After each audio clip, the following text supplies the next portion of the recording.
جاتني هاد اللعيبه الخوت من اليكسبريس، ها هي. شوش عرفتوها ولا لا؟ المهم راه باينه في التصويره. هادي باش كديرها في شي قرعه.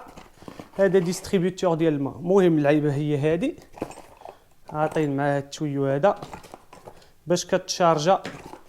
وهذا الروبيني هذا انا نغسلها الخوت ونجربوها. ها هي الخوت غسلتها مزيان، ركبت لي هاد اللعيبه هنا، راه ساهله غير كتخشيوها كتركب. هاد التيو هذا غسلته مزيان، ركبته هنايا حتى هنايا، راه ساهل في التركيب.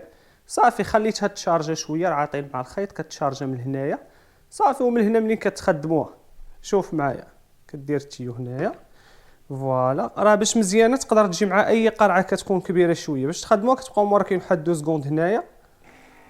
شوفوا الماء كيبدا خارج فوالا. باش تحبسوها كتوركوا غير مره. وهنايا الخوت هنا كتكون شاعله بالزرق، كتقول لكم واش قريبه ديشارجا ولا باقي فيها لا شارج. هذه عمليه الخوت بزاف. الخرجات اللعيبات شي لعيبه فوالا. شوف شوف شوف. الي الخوت تهلاو ليا في راسكم. انا نخلي لكم التصويره كيف ما العاده، راها مدايره في جوج ورو في الي تشويس. الي الخوت في امان الله. تهلاو.